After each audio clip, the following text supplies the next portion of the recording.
Hello, and welcome back to Traveling in Time, the podcast where we go into the history of popular tourist attractions around the world. I'm your host, Sophie Friedenwald-Fishman, and today we'll be discussing the Venus of Willendorf. In the spring of 2011, I was in Vienna with my family on a vacation. I had enjoyed skiing earlier in the week and was excited to explore the city with my mom, dad, brother, and grandfather. I wanted to see the castles and drink hot chocolate in cafes overlooking the river.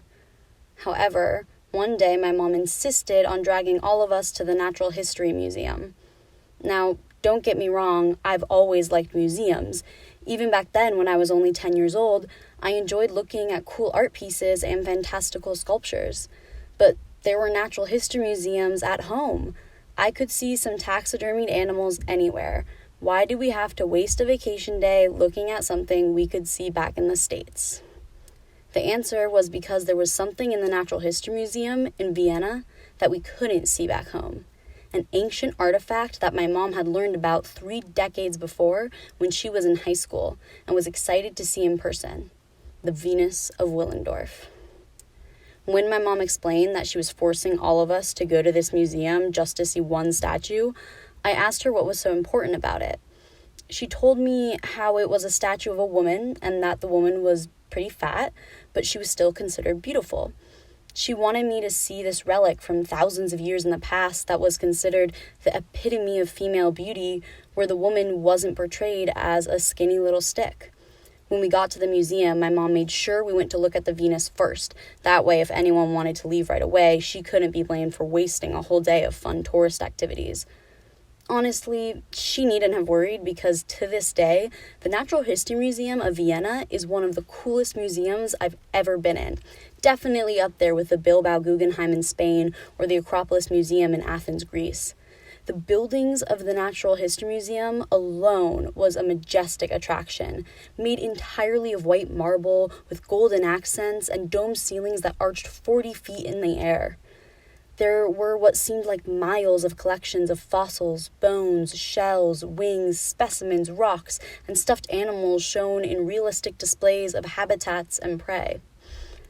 One of the main staircases was a spiral with a pterodactyl model hung proudly at the top, like a guardian angel protecting all beneath it, or perhaps a bird of prey about to swoop down and eat all the museum goers.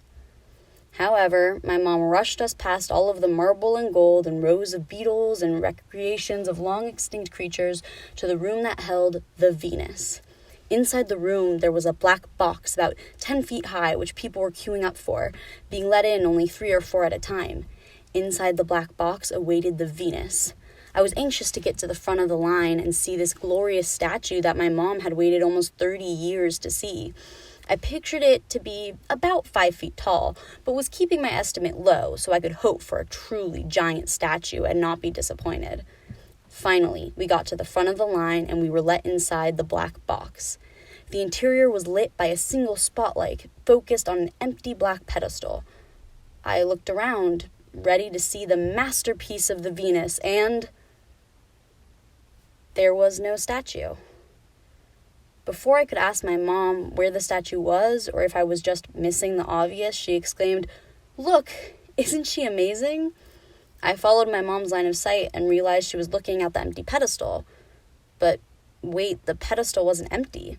I stood up on my tippy toes and peered over the top of the pedestal where a little statue, only about 4 inches tall, was displayed. Man, had I overestimated. Despite my initial disappointment in the Venus and her peculiarly small size, I did grow to become fond of the little figurine over time. What is remarkable about the Venus of Willendorf is not what can be seen with the naked eye. Honestly, just gauging it by its looks leaves the Venus quite an unremarkable statue. She's a stone carving of a plump, naked woman that is about 11 centimeters tall. The breasts, butt, and genitals of the statues are more defined, with almost no detail dedicated to her facial features or feet. On top of her head are rows of concentric circles that could be seen as a sort of cap or as braided hair. The overall impression one gets from the Venus is a nice little statue, but altogether a pretty run-of-the-mill and forgettable one. However, looks can be deceiving, and even though the Venus may be small in size, her significance as an archaeological find is huge. The Venus is dated to be from 25 to 30,000 BCE. That's 27,000 to 32,000 years ago. A pretty long time for such a small statue to survive when you think about it. She's actually considered to be one of the earliest examples of art. She's a golden yellow color made of limestone and stained with red ochre at certain parts, although the paint is hard to see with the naked eye. She gets her name, the Venus of Willendorf, from where she was found. In 1908, a group of archaeologists on a dig found the little statue in the town of Willendorf, a village in western Austria about an hour's drive south of Vienna. When she was first discovered, she was thought to be a representation of a goddess of love and beauty and was labeled as a quote-unquote Venus, who is the Roman equivalent of the Greek god Aphrodite, the goddess of love and beauty. However, the Roman and Greek empires and their religions and goddesses did not arise until thousands of years after the Venus of Willendorf was carved, so in a sense, to call the little statue of Venus is actually a misnomer. The Venus of Willendorf is not the only statue to be named in that way, though, as Venus was a common name applied to ancient figurines of naked women of all shapes and sizes, even before the Venus of Willendorf was found in the early 20th century. Even if the word Venus did not exist at the time the Venus of Willendorf was carved, it is still possible that the statue was a representation of love and beauty. In fact, there are many different possibilities of what the Venus of Willendorf could represent because even though she is a famous finding, no one knows for sure what the Venus of Willendorf actually is.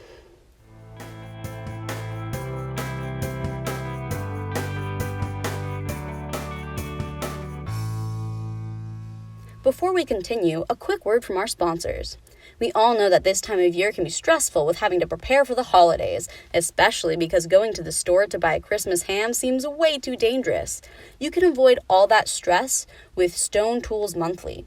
Stone Tools Monthly is an organization that will send you a custom box every month in the mail that contains several stones as well as the instructions for how to properly form them into arrowheads, spearheads, grinding stones, or other lithic tools. Who needs to go to the supermarket with a mask when you can patrol the woods with your homemade arrows? Go to stonetoolsmonthly.subscribe.com and use the promo code SOPHIE to get 20% off your first month. Rock the holidays by going to stonetoolsmonthly.subscribe.com and using promo code SOPHIE to get 20% off. Now, back to the Venus.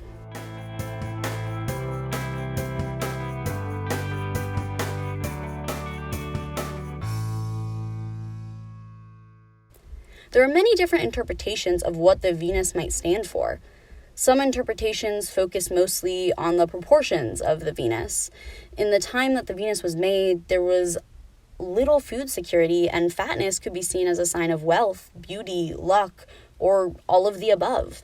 Perhaps the Venus was a totem for good luck or a fruitful harvest. Other interpretations focus on which parts of the statue are more and less detailed. The breasts, buttocks, and vulva of the Venus are sculpted in exaggerated detail, while the artist hasn't even bothered to carve the face or the feet, leaving the Venus emotionless and with legs that basically end at the ankle. This could indicate that whatever purpose the Venus served must be related to the more detailed portions of the statue, specifically the sexual organs of the body. Researchers in this vein see the exaggeration of these features as the Venus representing womanhood or sex. One example of the womanhood interpretation is an idea put forth by several German archaeologists who have argued that not only the Venus of Willendorf, but that every Venus statue made around the same time period and in the same general area as the Venus of Willendorf represents the femininity of an individual, while the collection of all the Venuses together embodies the much more abstract idea of femaleness. The sexual interpretation of Venus can be further split into two camps. The Venus represents sex as in pleasure, or the Venus represents sex as in reproduction. Either one could be true. Are the wide hips and large breasts indicators of the ability to carry children? Or are they exaggerated features that were considered attractive at the time, and is the Venus a token of pleasure and a source of early pornography? Could she possibly be both? Most interpretations center around the sexuality or fertility or obesity of the Venus, but scientists and researchers have analyzed every aspect of the statue, and I mean every aspect. While I was researching for this week's podcast, I found an article that analyzed every divot and scratch on the Venus to figure out exactly how each part was carved. Another article focused only on the detail on the head of the statue, which, as said before, could be seen as a knit cap or a braided hairstyle. This researcher then concluded, solely based on the head carvings, that whoever carved the Venus had acute anxiety surrounding the relationship with women and mothers. A little bit of a reach, I would say, but then again, there is no way to prove the theory right or wrong. In the end, we will probably never uncover more information about the Venus than we already have. It is unlikely that we will ever know the exact purpose she served or why she looks the way she looks.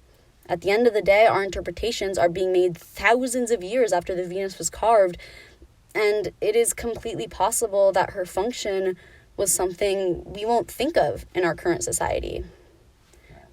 Perhaps she's a symbol of womanhood, but was womanhood back then the same thing as womanhood now? Perhaps she's a pornographic figurine or a totem of luck and prosperity. Perhaps her actual function is something we will never guess. Either way, the Venus lets us see a glimpse into our distant past. Even if we can never know what she represents, we can relish in the fact that she exists and the proof that human culture and artistic expression have been around for thousands of years and in the tradition of always searching for ways to connect to and understand our past.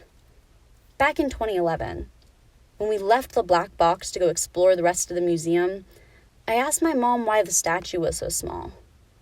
She told me that the Venus of Willendorf was like a pocket god, a symbol of beauty and plenty that someone could carry with them anywhere.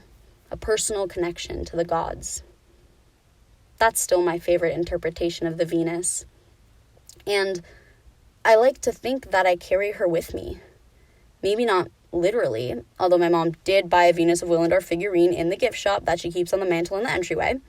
But I carry her in my heart as a tether to the humanity and beauty that has persisted for quite literally tens of thousands of years.